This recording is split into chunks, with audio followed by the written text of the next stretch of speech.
بسم اللہ الرحمن الرحیم۔ نماز عصر کے بعد اس کلمے کو 3 بار پڑھنے سے جسم سے ہر بیماری جاتی رہتی ہے اور مرتے دم تک کوئی بیماری نہیں ہوتی۔ محترم ناظرین، اگر آپ عصر کی نماز کے بعد اس کلمے کو 3 مرتبہ سچے دل سے پڑھ لیں تو انشاءاللہ زندگی بھر کوئی بیماری قریب بھی نہیں آئے گی، چاہے وہ کوئی خطرناک مرض ہو، چاہے لا علاج ہو، چاہے وہ کینسر ہو، شوگر ہو، یا پھر بلڈ پریشر ہو، یا کوئی بھی بیماری کیوں نہ ہو۔ رسول پاک صلی اللہ علیہ وسلم کے بتائے ہوئے ان مختصر کلمات میں اتنی برکت ہے کہ اللہ تبارک و تعالیٰ کی رحمت سے جسم سے ہر بیماری کو نکال کر انسان کو مکمل تندرست کر دیا جاتا ہے، اور پھر موت تک کوئی بیماری قریب بھی نہیں آئے گی انشاءاللہ۔ محترم ناظرین، نماز عصر کے بعد صرف 3 مرتبہ ان کلمات کو پڑھ لینا ہے اور اللہ تبارک و تعالیٰ کی بارگاہ میں یقین کے ساتھ دعا مانگنا ہے۔ انشاءاللہ آپ کی زندگی میں کوئی بھی سخت سے سخت بیماری ہو وہ بھی ختم ہو جائے گی۔ ان کلمات کی تاثیر اس قدر زبردست ہے کہ انسان حیران رہ جاتا ہے کہ اتنے چھوٹے الفاظ میں اتنی بڑی تاثیر کیسے ممکن ہے۔ یہ کلمات بہت طاقتور ہیں، ان کو اپنی زندگی میں ایک بار ضرور پڑھ لیں تاکہ آپ پر اللہ تبارک و تعالیٰ کی خاص رحمت نازل ہو جائے اور جسم سے ہر قسم کی بیماری کا خاتمہ ہو جائے۔ یہ کلمات انسان کو نہ صرف بیماریوں سے محفوظ رکھتے ہیں بلکہ دل کو سکون عطا کرتے ہیں اور روح کو تازگی بخشتے ہیں۔ ان کلمات کو پڑھنے والا اللہ تبارک و تعالیٰ کی شفاعت کا حقدار بن جاتا ہے، اور وہ بیماری جو انسان کو برسوں سے تنگ کر رہی ہوتی ہے وہ چند دنوں میں ختم ہو جاتی ہے۔ محترم ناظرین، نبی پاک صلی اللہ علیہ وسلم کی عمر مبارک جب 7 برس کی ہوئی تو آپ صلی اللہ علیہ وسلم کی آنکھوں میں تکلیف ہونے لگی۔ آپ کے دادا حضرت عبدالمطلب نے مختلف علاج کروائے مگر کوئی فائدہ نہ ہوا۔ آنکھوں کی تکلیف بڑھتی گئی اور حضرت عبدالمطلب بہت پریشان ہوئے کہ آخر کیا کریں، کیا طریقہ اپنایا جائے، کیونکہ ہر دوا اور علاج ناکام ہو چکے تھے۔ اسی پریشانی کے عالم میں ایک جاننے والے نے حضرت عبدالمطلب سے کہا، اے سردار مکہ، فکر نہ کریں، مکہ مکرمہ کے قریب ایک بازار ہے اور اس بازار کے ساتھ ایک طبیب کا گھر ہے جو نہایت قابل ہے۔ وہ دوا بھی دیتا ہے اور دم بھی کرتا ہے۔ اللہ تبارک و تعالیٰ کے کرم سے جو بھی اس کے پاس جاتا ہے شفا پا لیتا ہے۔ ہم نے خود کئی مرتبہ اسے آزمایا ہے۔ حضرت عبدالمطلب نے جب یہ سنا تو دل خوش ہو گیا اور فوراً نبی پاک صلی اللہ علیہ وسلم کو لے کر اس طبیب یعنی راہب کے پاس روانہ ہو گئے۔ جب وہ اس کے دروازے پر پہنچے تو وقت شام کا تھا اور دروازہ بند تھا۔ حضرت عبدالمطلب نے وہاں موجود لوگوں سے اس راہب کے بارے میں دریافت کیا، پوچھا تو سب نے بڑی تعریف کی اور کہا کہ راہب کے ہاتھ میں بہت شفا ہے، جو بھی مریض اس کے پاس جاتا ہے اسے دوا بھی ملتی ہے اور دم بھی ہوتا ہے۔ اللہ تبارک و تعالیٰ کے کرم سے وہ تندرست ہو کر لوٹتا ہے۔ محترم ناظرین، حضرت عبدالمطلب نے جب یہ سنا تو فرمایا کہ اب وہ کہاں ہے؟ لوگوں نے بتایا کہ وہ تو اپنے گھر پر ہے، لیکن دروازہ اب نہیں کھلے گا کیونکہ وہ کئی دن کے لیے عبادت میں مصروف ہو جاتا ہے۔ دروازہ بند کر کے ایک مخصوص وقت تک باہر نہیں آتا۔ اس بار تو ابھی دروازہ بند ہوا ہی ہے اور پتہ نہیں کہ کب کھلے گا۔ بعض اوقات تو برسوں تک دروازہ بند ہی رہتا ہے۔ یہ سن کر حضرت عبدالمطلب بڑے افسردہ ہوئے۔ دل میں یہ سوال اٹھا کہ اب کیا کیا جائے۔ ابھی وہ سوچ ہی رہے تھے کہ اچانک اس مکان میں زلزلہ آ گیا۔ دیواریں ہلنے لگی، چھت لرزنے لگی، یہاں تک کہ قریب تھا کہ وہ مکان گر جائے اور وہ راہب نیچے دب جائے۔ اسی خوف سے راہب فوراً باہر آیا۔ جیسے ہی وہ باہر آیا تو حضرت عبدالمطلب کو دیکھ کر پہچان لیا کہ یہ تو مکہ مکرمہ کے سردار ہیں۔ راہب نے کہا، سردار کیسے آنا ہوا؟ حضرت عبدالمطلب نے فرمایا، یہ میرا پوتا بیمار ہے، اس کی آنکھوں میں تکلیف ہے، ہر علاج کیا لیکن آرام نہیں آیا۔ سنا ہے آپ دوا بھی دیتے ہیں اور دم بھی کرتے ہیں، مہربانی فرما کر شفا کی دعا کریں اور دوا بھی دے دیں تاکہ میرے پوتے کی آنکھیں ٹھیک ہو جائیں۔ راہب نے جب نبی پاک صلی اللہ علیہ وسلم کے چہرے مبارک پر نظر ڈالی تو دیکھتا ہی رہ گیا پھر وہ اندر گیا، غسل کیا، پاکیزہ لباس پہنا، خوشبو لگائی اور اپنے کمرے سے ایک پرانی آسمانی کتاب نکال کر لایا اور نبی پاک صلی اللہ علیہ وسلم کے چہرے انور کو غور سے دیکھنے لگا۔ کبھی کتاب کو دیکھتا، کبھی چہرے کو دیکھتا، کبھی نظر صحیفے پر ڈالتا، کبھی واللیل کی زلفوں کو تکتا، یہاں تک کہ سارے اوراق کو بھی دیکھ لیا اور نبی پاک صلی اللہ علیہ وسلم کو سر سے پاؤں تک دیکھ لیا۔ پھر ایک دم قدموں میں آ کر گر گیا اور کہنے لگا، اے نبی پاک صلی اللہ علیہ وسلم، میں گواہی دیتا ہوں کہ آپ اللہ کے آخری نبی ہیں اور آپ کے بعد کوئی نبی نہیں آئے گا۔ محترم ناظرین، ابھی اعلان نبوت نہیں ہوا تھا مگر راہب نے اللہ تبارک و تعالیٰ کی دی ہوئی معرفت سے پہچان لیا کہ یہی وہ نبی ہیں جن کے آنے کی بشارت ہمیں دی گئی تھی۔ حضرت عبد المطلب یہ سن کر بہت خوش ہوئے اور فرمایا، اب اس کام کی طرف بھی توجہ دیں جس کے لیے ہم آئے ہیں۔ راہب نے فرمایا، کون سا کام؟ حضرت عبد المطلب نے کہا، میرے پوتے کی آنکھوں کا علاج کریں۔ راہب کی آنکھوں میں آنسو آ گئے اور کہا، آپ نبی پاک صلی اللہ علیہ وسلم کو لے کر میرے جیسے گنہگار کے پاس آئے ہیں۔ آپ اپنے طبیب کو مریض کے پاس لے کر آ گئے ہیں، مختار کو مجبور کے پاس لے آئے ہیں، نبی کو امتی کے پاس لے آئے ہیں۔ اے عبد المطلب، میں اپنے عبادت خانے میں بیٹھا تھا، اللہ تبارک و تعالیٰ کی عبادت کر رہا تھا کہ اچانک میرا سارا مکان لرزنے لگا۔ اگر میں باہر نہ آتا تو مکان کے نیچے آ کر دب جاتا۔ اے سردار مکہ، تیرا یہ پوتا بڑی شان والا ہے، بڑی عظمت والا ہے، بڑے مقام والا ہے۔ دیکھ، اس کے چہرے سے نور کے فوارے نکل رہے ہیں۔ کائنات کی یہود اس کے دشمن ہیں، اسی طرح لے کر اس کو نہ پھرا کرو، کہیں کوئی یہودی اس کو تکلیف نہ دے دے، اس کو اپنے گھر لے جاؤ۔ محترم ناظرین، حضرت عبد المطلب نے فرمایا، آپ نے میری بڑی رہنمائی فرمائی، شکریہ، لیکن اصل مسئلہ تو اپنی جگہ رہا۔ جس مقصد کے لیے میں آیا تھا وہ تو حل نہ ہوا۔ تو راہب نے مسکرا کر کہا، اے سردار مکہ، ان کی آنکھوں کا علاج خود انہی کے پاس موجود ہے، آپ کو پتہ ہی نہیں۔ فرمایا، کہاں ہے علاج؟ راہب نے کہا، سردار مکہ، نبی پاک صلی اللہ علیہ وسلم کا لعاب شریف نکال کر ان کی آنکھوں میں لگائیں، یہ بالکل ٹھیک ہو جائیں گے۔ حضرت عبد المطلب اسی وقت سرکار دو عالم صلی اللہ علیہ وسلم کے منہ سے لعاب نکال کر آپ کی آنکھوں میں لگایا تو آپ کی آنکھیں مبارک اسی وقت ٹھیک ہو گئی، جیسے کبھی دکھی ہی نہیں تھی۔ حضرت عبد المطلب بڑے حیران ہوئے، اس راہب کا شکر گزار ہوا اور چلنے لگے۔ تو راہب نے کہا، حضور، شکر گزار تو میں آپ کا ہوں کہ آپ نے مجھے سرکار کائنات کی زیارت کروائی ہے۔ حضرت عبد المطلب نے فرمایا کہ راہب صاحب، آپ کا دم تو بہت مشہور ہے، سنا ہے کہ آپ جس کو بھی دم کرتے ہیں وہ مریض اسی وقت ٹھیک ہو جاتا ہے۔ وہ دم کیا کرتے ہیں، وہ الفاظ کیا پڑھتے ہیں کہ جن میں اللہ تبارک و تعالی نے اتنی تاثیر رکھ دی ہے؟ راہب نے مسکرا کر فرمایا، حضور، جب مریض میرے پاس آتا ہے تو میں اللہ تبارک و تعالی کی بارگاہ میں ہاتھ اٹھا کر کہتا ہوں، یا اللہ، تجھے آخری نبی کی عظمت کی قسم، تجھے اس کے پیار کا واسطہ، اس کی محبوبیت کا واسطہ، اس بیمار کو شفا دے دے۔ پھر میں مریض پر دم کرتا ہوں، اللہ تبارک و تعالی بیمار کو شفا دے دیتا ہے۔ میرے محترم ناظرین، نبی پاک صلی اللہ علیہ وسلم نے اپنی پوری زندگی نہایت سادگی سے گزاری۔ آپ کی خوراک نہایت سادہ تھی۔ کسی بھی شخص کے اخلاق و کردار کا مطالعہ کرنا ہو تو اس کی عادت کے ساتھ ساتھ اس کا لباس اور اس کی گفتگو سے اندازہ لگائے کہ وہ کس طرح کی زندگی بسر کر رہا ہے۔ نبی کریم صلی اللہ علیہ وسلم حکمراں ضرور تھے، لیکن اس کے ساتھ ساتھ آپ نہایت متواضع تھے۔ آپ کی خوراک کتنی کم اور سادہ تھی کہ حضرت انس رضی اللہ تعالی عنہ بتاتے ہیں کہ نبی کریم صلی اللہ علیہ وسلم کے ہاں کبھی گوشت اور روٹی کا کھانا صبح و شام دو وقت موجود نہیں تھا۔ ہاں، لیکن جب مہمان آتے تو ایسا ممکن ہوتا، یعنی دونوں وقت کھانا موجود ہوتا۔ مہمانوں کے حوالے سے نبی کریم صلی اللہ علیہ وسلم کی تعلیمات کو پڑھ کر آگے بڑھتے ہیں۔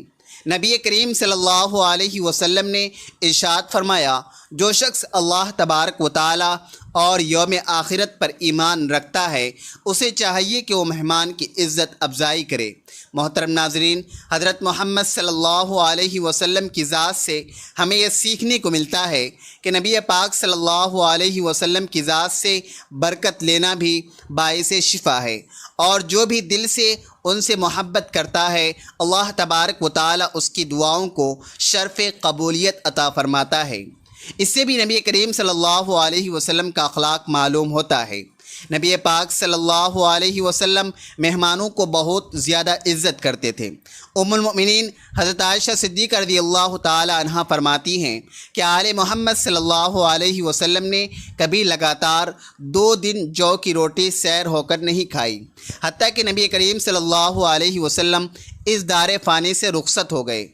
حضرت عائشہ صدیقہ رضی اللہ تعالی عنہا سے مروی ہے کہ ایک دوسری روایت میں ہے کہ جب سے نبی پاک صلی اللہ علیہ وسلم مدینہ منورہ تشریف لائے، آل محمد نے کبھی مسلسل 3 راتیں گندم کی روٹی سیر ہو کر نہیں کھائی۔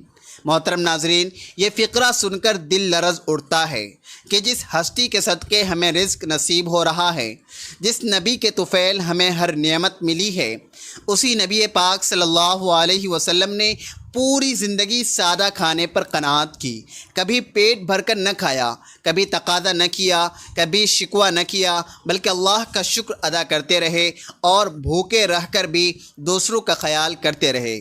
نبی کریم صلی اللہ علیہ وسلم کی سیرت میں ہمیں صبر بھی ملتا ہے، قناعت بھی ملتی ہے، برداشت بھی، اور عاجزی کا سمندر بھی۔ ہمیں وہ لمحات یاد آتے ہیں جب کئی دن گھر میں چولہا نہیں جلتا تھا۔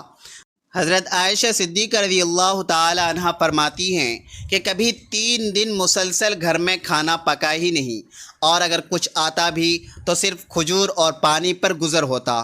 نبی پاک صلی اللہ علیہ وسلم کو جب کچھ عطا کیا جاتا تو وہ خود اپنے لیے بچانے کے بجائے امت پر لوٹا دیتے، کبھی کسی فقیر کو خالی نہ لوٹاتے، کبھی کسی حاجت مند کو مایوس نہ کرتے۔ حضرت جابر رضی اللہ تعالی عنہ فرماتے ہیں کہ نبی پاک صلی اللہ علیہ وسلم سے جب بھی کسی نے کچھ مانگا آپ نے انکار نہیں فرمایا۔ ادھر ناظرین، آپ صلی اللہ علیہ وسلم کا اخلاق نہایت بلند تھا۔ آپ صلی اللہ علیہ وسلم نے کبھی کسی کو حقیر نہیں سمجھا، عزت دی، محبت دی، شفقت دی، اور یہی وہ خصلت تھی جس نے سخت دلوں کو بھی موم کر دیا، جس نے دشمنوں کو بھی دیوانہ بنا دیا۔ حضرت انس رضی اللہ تعالی عنہ فرماتے ہیں کہ میں نبی کریم صلی اللہ علیہ وسلم کی خدمت میں 10 سال رہا، کبھی آپ نے مجھے اف تک نہ کہا، کبھی کوئی شکوہ نہ کیا، کبھی یہ نہ فرمایا کہ یہ کام کیوں کیا، یہ کیوں نہیں کیا۔ نبی کریم صلی اللہ علیہ وسلم کا چہرہ مسکراتا تھا، نرم لہجہ، نرم مزاجی اور محبت بھرا انداز آپ کی ہر بات کو دل میں اتار دیتا تھا۔ محترم ناظرین، جب ہم نبی پاک صلی اللہ علیہ وسلم کے ان اوصاف کو پڑھتے ہیں تو ہمیں اپنی زندگی کا محاسبہ کرنا چاہیے کہ ہم کتنے خود غرض ہو چکے ہیں۔ ہم ذرا سی بات پر لڑ پڑتے ہیں، ذرا سا مال آنے پر فخر میں آ جاتے ہیں، اور جب نعمتیں کم ہو جائیں تو شکوے شروع ہو جاتے ہیں۔ لیکن نبی کریم صلی اللہ علیہ وسلم نے تو ساری زندگی ایک معمولی بستر پر گزار دی۔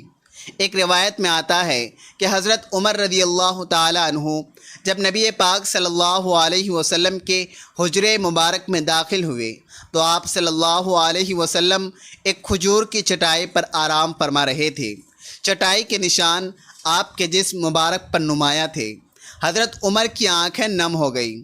عرض کیا، یا رسول اللہ صلی اللہ علیہ وسلم، قیصر و کسریٰ ریشمی بستروں پر ہیں اور آپ صلی اللہ علیہ وسلم اس چٹائی پر آرام فرما رہے ہیں۔ آپ صلی اللہ علیہ وسلم نے مسکرا کر فرمایا، عمر، کیا تم یہ نہیں جانتے کہ ان کے لیے دنیا ہے اور ہمارے لیے آخرت؟ یہی وہ سبق ہے جسے ہمیں اپنی زندگی کا حصہ بنانا ہے۔ ہم دنیا کے مال پر نہ اترائیں، نہ کسی کو حقیر جانیں، نہ کسی سے بے رخی کریں، بلکہ عاجزی اختیار کریں، شکر کریں، قناعت کریں اور محبت بانٹیں۔ محترم ناظرین، اگر نبی پاک صلی اللہ علیہ وسلم بھوکے رہ کر بھی مسکراتے تھے تو ہمیں بھی اپنی چھوٹی چھوٹی محرومیوں پر شکایت نہیں کرنی چاہیے۔ اگر نبی کریم صلی اللہ علیہ وسلم نے کبھی کسی سے بدلہ نہیں لیا تو ہمیں بھی معاف کرنا چاہیے۔ اگر نبی کریم صلی اللہ علیہ وسلم نے سب سے زیادہ دوسروں کی فکر کی تو ہمیں بھی دوسروں کے لیے جینا سیکھنا چاہیے۔ یہی سیرت طیبہ ہے، یہی اصل مقام ہے، یہی اصل عشق ہے کہ ہم نبی پاک صلی اللہ علیہ وسلم کی زندگی کو پڑھیں، سمجھیں اور اپنائیں۔ آپ صلی اللہ علیہ وسلم نے ارشاد فرمایا، میرا دنیا سے کیا تعلق؟ دنیا میں میری مثال تو اس مسافر جیسی ہے جو تھوڑی دیر کے لیے کسی درخت کے سائے تلے ٹھہرتا ہے، پھر اسے چھوڑ کر اپنا راستہ لیتا ہے۔ اگر ہم رسول اللہ صلی اللہ علیہ وسلم کی حیات طیبہ پر نظر ڈالیں تو معلوم ہوتا ہے کہ آپ کی زندگی کا ہر پہلو سادگی کی تصویر تھی۔ آپ نے نہ صرف اپنی زندگی سادگی سے گزاری بلکہ اپنے صحابہ کی تربیت بھی اسی انداز میں کی کہ دنیا کی بے وقاتی کو خوب واضح کیا۔ آئیے دیکھتے ہیں کہ اللہ کے رسول نے صحابہ کرام کی تربیت کیسے فرمائی۔ حضرت جابر رضی اللہ تعالیٰ عنہ فرماتے ہیں کہ حضور نبی کریم صلی اللہ علیہ وسلم مدینہ سے آتے ہوئے بازار سے گزرے۔ آپ کے ارد گرد بہت سے صحابہ کرام تھے۔ آپ ان کے ہمراہ تشریف لے جا رہے تھے کہ راستے میں ایک بکری کا مرا ہوا بچہ پڑا تھا۔ اس کے کان چھوٹے چھوٹے تھے۔ آپ نے اس کا کان پکڑ کر فرمایا، ساتھیو، تم میں سے کون ہے جو اسے 1 درہم میں لینے پر راضی ہو جائے؟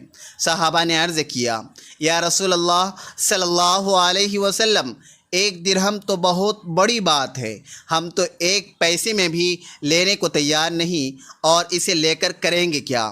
آپ نے فرمایا، اچھا، کیا تم اسے مفت لینے کے لیے راضی ہو؟ صحابہ نے عرض کیا، یا رسول اللہ، اگر یہ زندہ ہوتا تب بھی یہ عیب دار شمار ہوتا، کیونکہ اس کے کان چھوٹے ہیں، اور اب تو یہ مرا ہوا ہے۔ محترم ناظرین، دیکھیے اللہ کے رسول صلی اللہ علیہ وسلم دنیا کی بے ثباتی اور کم حیثیت کو کس انداز میں بیان فرما رہے ہیں۔ آپ نے ارشاد فرمایا، اللہ کی قسم، اللہ تبارک و تعالیٰ کے نزدیک دنیا اس مردار سے بھی کم حیثیت رکھتی ہے۔ ناظرین، پھر ایک اور موقع پر دنیا کی حقیقت ان الفاظ میں بیان فرمائی کہ اگر دنیا اللہ کے نزدیک مچھر کے پر کے برابر بھی حیثیت رکھی ہوتی تو وہ کسی کافر کو اس میں پانی کا ایک گھونٹ بھی نہ دیتا۔ محترم ناظرین، ان دنوں میں اللہ تبارک و تعالیٰ کو راضی کرنے کا وقت ہے۔ ان دنوں میں اپنے نفس کو قابو میں رکھنے کا وقت ہے۔ دنیا کی حقیقت کو سمجھنے اور آخرت کے لیے تیاری کرنے کا وقت ہے۔ ناظرین، اللہ تبارک و تعالیٰ نے بڑھاپے کے سوا ہر بیماری کی دوا پیدا کی ہے۔ اب یہ انسان کا کام ہے کہ وہ اللہ تبارک و تعالیٰ کی دی ہوئی عقل اور تجربے کی قوت کو استعمال کرتے ہوئے دواؤں کو دریافت کریں۔ اس کام کو میڈیکل سائنس اور ڈاکٹرز انجام دیتے ہیں، اس لیے اس میں کوئی شبہ نہیں کہ انسانی خدمت کے پہلو سے ان کی خدمات نہایت اہم ہے۔ بھوکے کو کھانا کھلانا، محتاج کو کپڑے پہنانا، معذور کے کام میں ہاتھ بٹانا اور ضرورت مند کی حاجت کو پوری کرنا، یہ سب مخلوق کی خدمت ہے۔ لیکن انسان سب سے زیادہ خدمت کا محتاج اس وقت ہوتا ہے جب وہ مریض ہو۔ بیماری انسان کو اس مقام پر پہنچا دیتی ہے کہ کھانا موجود ہونے کے باوجود وہ کھا نہیں سکتا، ہاتھ پاؤں سلامت ہے لیکن وہ 1 قدم چل نہیں سکتا، اور تیمارداری اور مددگاروں کے رحم و کرم کا محتاج ہو جاتا ہے۔ اس لیے رسول اللہ صلی اللہ علیہ وسلم نے مریض کی عیادت اور تیمارداری کو بے حد اجر کا باعث قرار دیا ہے۔ آپ صلی اللہ علیہ وسلم نے فرمایا، جب تک ایک شخص مریض کی عیادت میں رہتا ہے گویا وہ جنت کے باغ میں ہے۔ اس طرح ڈاکٹر گویا اپنی ڈیوٹی کے پورے وقت اس حدیث کے مصداق ہوتے ہیں۔ رسول اللہ صلی اللہ علیہ وسلم نے ارشاد فرمایا کہ لوگوں میں سب سے بہتر وہ ہے جو لوگوں کو سب سے زیادہ نفع پہنچائے، اور کون ہے جو انسانوں کے لیے ڈاکٹر اور معالج سے بڑھ کر نافع ہو۔ اس طرح گویا حضور پاک صلی اللہ علیہ وسلم کی بارگاہ سے ڈاکٹر کو خیر الناس یعنی بہترین انسان کا ایوارڈ ملا ہے۔ ان سے بڑھ کر اور کیا اعزاز ہو سکتا ہے؟ واقعہ یہ ہے کہ وہ گروہ انسان کا سب سے بڑا محسن ہے اور اس نسبت سے ان کی توقیر و تکریم معاشرے کا فریضہ ہے۔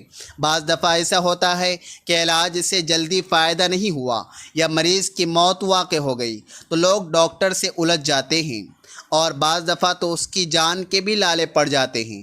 یہ غیر سنجیدہ طرز عمل ہے، اس لیے کہ علاج تو انسان کے اختیار میں ہے، لیکن صحت و شفا اللہ تبارک و تعالیٰ کی مشیت کے بغیر حاصل نہیں ہوتی۔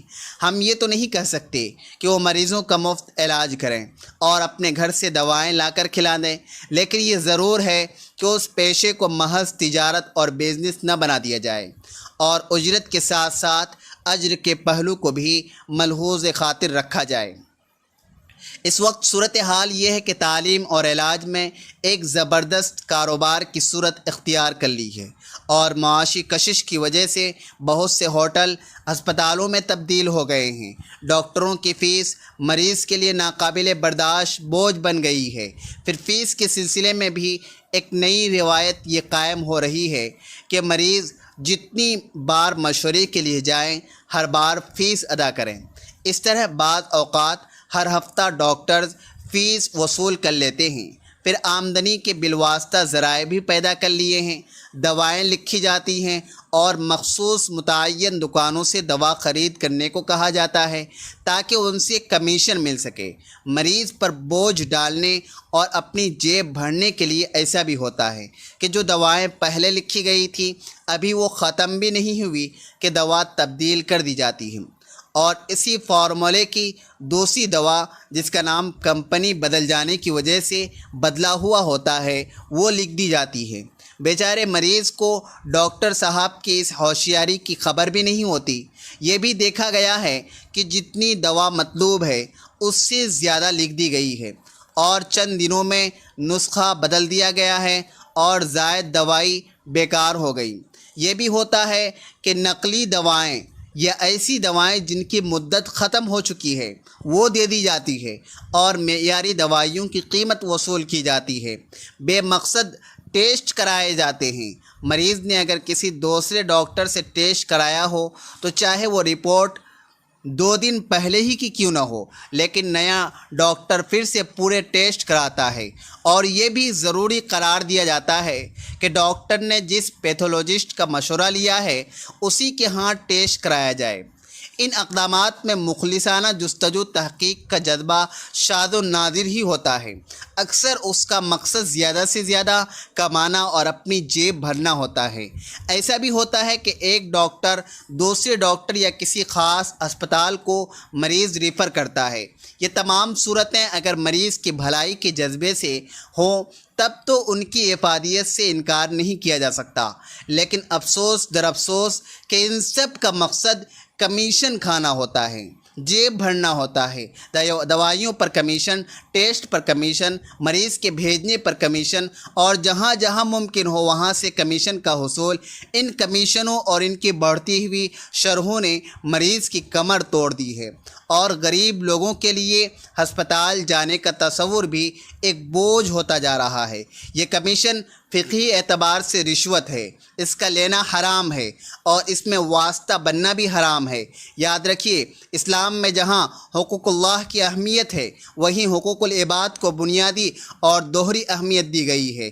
حقوق العباد میں خدمت خلق بنیادی اہمیت کا حامل شعبہ ہے، اور خدمت خلق کے شعبے میں بیمار اور مریض افراد کا علاج، معالجہ اور ان کی خدمت ایک عظیم نیکی ہے۔ اگر ڈاکٹر حضرات اپنے اس پیشے میں اخلاص و ایثار کا مظاہرہ کرتے ہوئے اپنی ذمہ داری پوری کریں تو بلا شبہ یہ انسان کی خدمت اور ایک عظیم نیکی ہوگی۔ جانیے، یہ کلمات بہت بابرکت ہیں۔ اللہ پاک نے ان کلمات میں بہت زیادہ شفا رکھی ہے۔ جو بھی شخص کسی ایسی بیماری میں مبتلا ہو جس کا وہ بار بار علاج کروا کر تھک چکا ہو اور اب بھی اسے شفا نہ مل رہی ہو، وہ ان کلمات کو ضرور اپنائیں۔ انشاءاللہ اللہ پاک اسے ہر بیماری سے نجات عطا فرمائے گا۔ وہ کلمات یہ ہیں: سبحان اللہ العظیم وبحمدہ لا حول ولا قوۃ الا باللہ العلی العظیم۔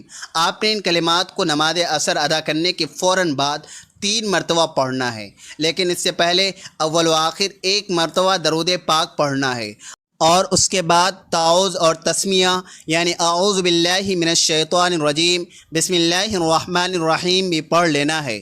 اس کے بعد یہ کلمات 3 مرتبہ ادا کرنے ہیں۔ جب یہ 3 مرتبہ مکمل ہو جائیں تو پھر آپ نے لا الہ الا اللہ کی ایک تسبیح مکمل کرنی ہے، یعنی اس کو انگلیوں پر گن کر یا تسبیح کے دانوں پر پورے 100 مرتبہ پڑھنا ہے۔ جب آخری دفعہ پڑھیں تو ساتھ محمد رسول اللہ پڑھیں تاکہ آپ کی تسبیح پوری ہو جائے۔ جب یہ تسبیح مکمل ہو جائے تو آخر میں دوبارہ اتنی ہی مرتبہ درود پاک پڑھ لینا ہے جتنی بار آپ نے ابتدا میں پڑھا تھا۔ محترم ناظرین، جو بھی سخت سے سخت بیماری ہو، لا علاج مسئلہ ہو، کوئی ایسی پریشانی ہو جو حل ہونے کا نام نہ لے رہی ہو، تو یہ عمل ضرور کریں۔ انشاءاللہ اللہ پاک آپ کو ان کلمات کی برکت سے فوری شفا عطا فرمائے گا اور آپ کے دل کو سکون ملے گا۔ محترم ناظرین، یہ کلمات صرف 3 مرتبہ عصر کی نماز کے بعد ادا کرنے ہیں۔ اول و آخر 1 مرتبہ درود پڑھنا ہے۔ انشاءاللہ اس عمل کی برکت سے آپ شفا یاب ہو جائیں گے۔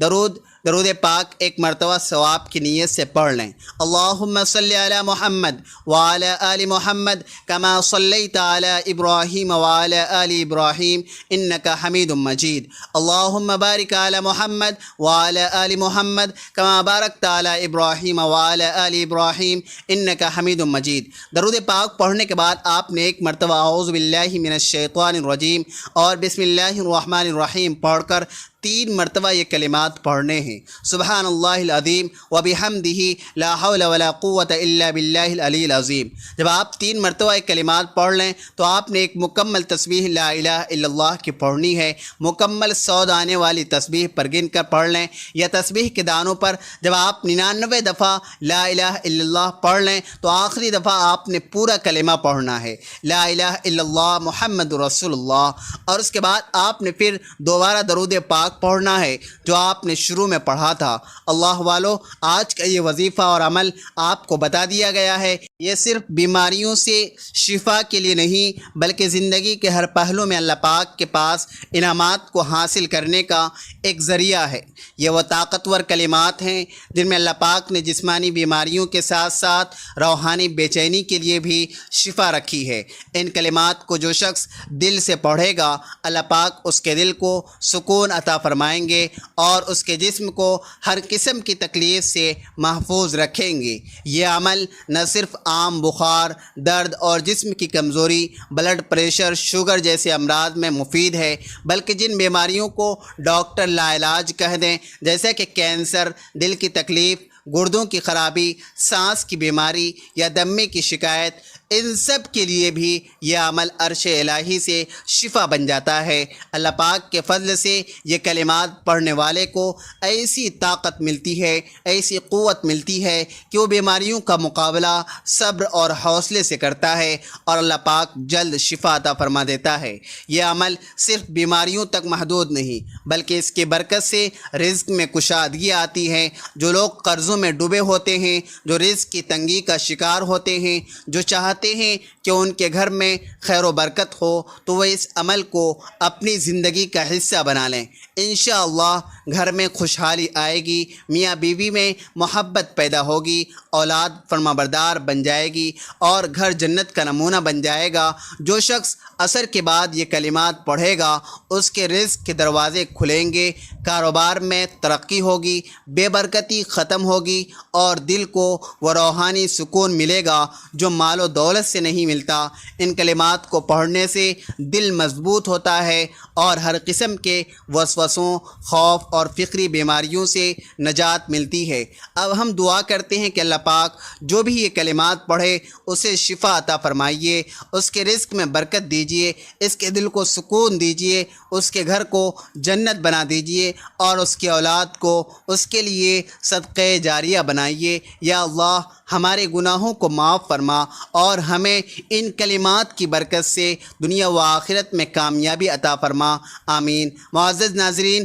امید کرتا ہوں کہ آپ کو ہماری آج کی ویڈیو ضرور پسند آئی ہوگی۔ ویڈیو پسند آئے تو ویڈیو کو لائک اور کمنٹ اور دوستوں کے ساتھ ضرور شیئر کیجیے گا۔ ناظرین، گزارش ہے کہ اللہ تبارک و تعالیٰ کے 99 ناموں میں سے کوئی ایک نام لکھ کر کمنٹس میں ضرور شیئر کریں۔ اللہ تبارک و تعالیٰ ہم سب کا حامی و ناصر ہو، آمین۔